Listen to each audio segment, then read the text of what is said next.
G'day, it's Melissa Shannon. I'm founder of Digital Scrapbooking HQ and I'm also your friend from MOPS. My children and I have been going to MOPS for the last 8 years, so you might have met me there. If you're new to MOPS this year, hi, lovely to meet you virtually.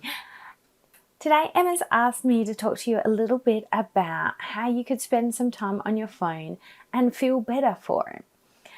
I'm talking about creating beautiful photo collages on your phone. I love digital scrapbooking, and there's a great app that has recently become free called the Project Life app, and I'm going to show you how you can make your own pages in it today. So if you just want to search your Google Play or your App Store, look for Project Life, and this is the program.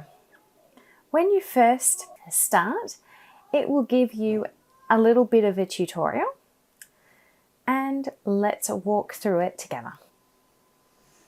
So here is the start of your digital scrapbook page. Each of these aqua or orange boxes is a spot that you can put a photo or a card. You can also change the design, but let's just start with this for now.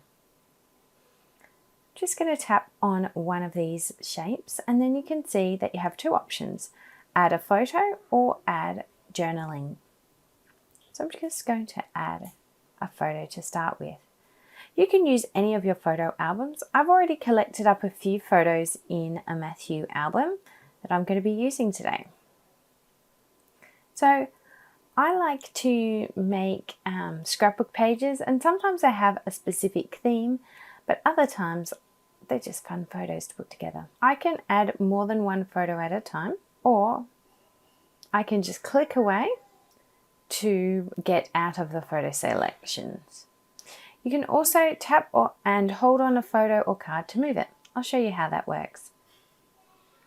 I'm going to tap and hold, then I can pop it in a different spot, or if I want to, I can drag it over the bin to delete it.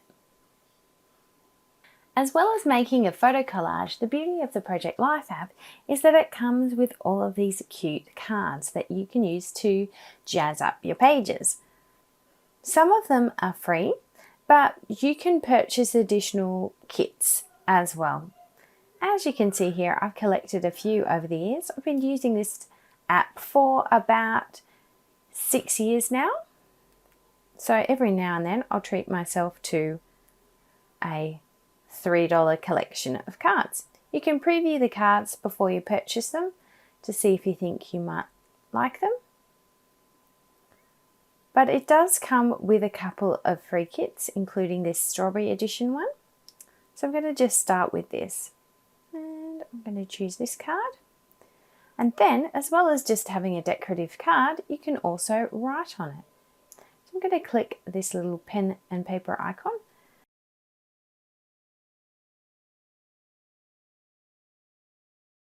So once you've typed your words, you have a few options. You can increase or decrease the font size.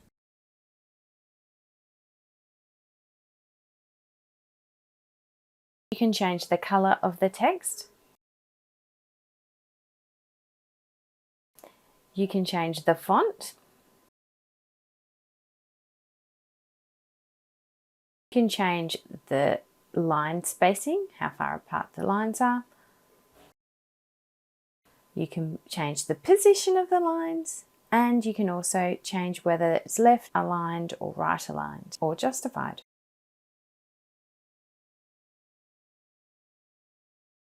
You can also tap on a photo and then zoom in on the photograph to get a better crop, like that. And then I can move it up if I want to show his Lego model, or leave it as just him.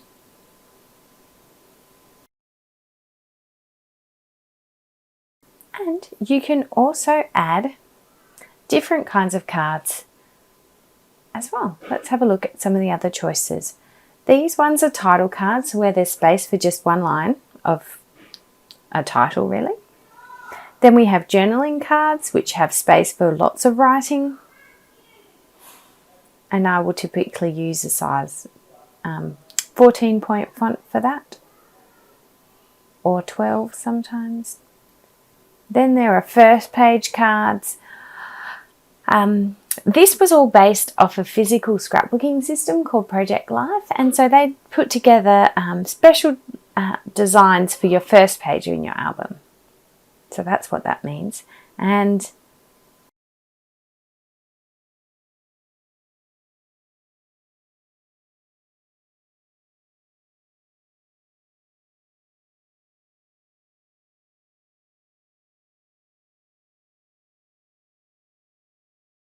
I also show you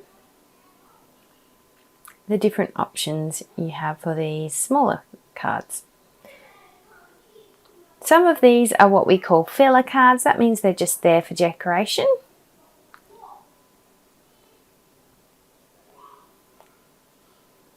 And there's journaling cards, where you can write a little bit of a story about your photos, or I like to just at least include the date that the photos were taken, say, 2020 for these ones.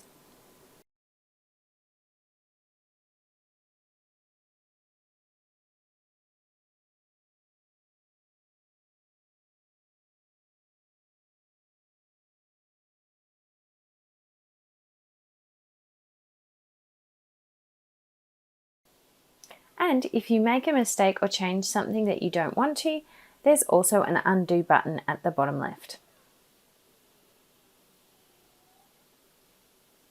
So I can keep clicking undo all the way back.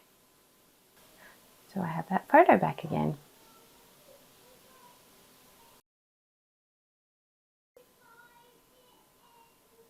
And then when you've finished, you can save it to your camera roll.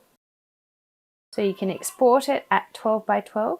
That means it's a 12 by 12 inch image, and then you can just save it. And then what I tend to do is I send it to my printer and just print it on A4 paper, and that'll come out a bit smaller. That'll be around more like 8 by 8 inches. And that gives me a chance to look at the page and enjoy it in person. You can also send it off to somewhere to print. Unfortunately, the Project Life, their printing service doesn't mail to Australia. So it's just up to us using that JPEG file as you would any other photo if you would like it printed. I've created several photo books from the pages I've made in Project Life, and I really love it. If I click on this yellow button, I can go and see all the pages that I've made over the years. And I've got folders for Matthew's first year, Lucy's first year, Christmas 2015, all kinds of different projects that I have done over the years. I could also see the kits that I've purchased.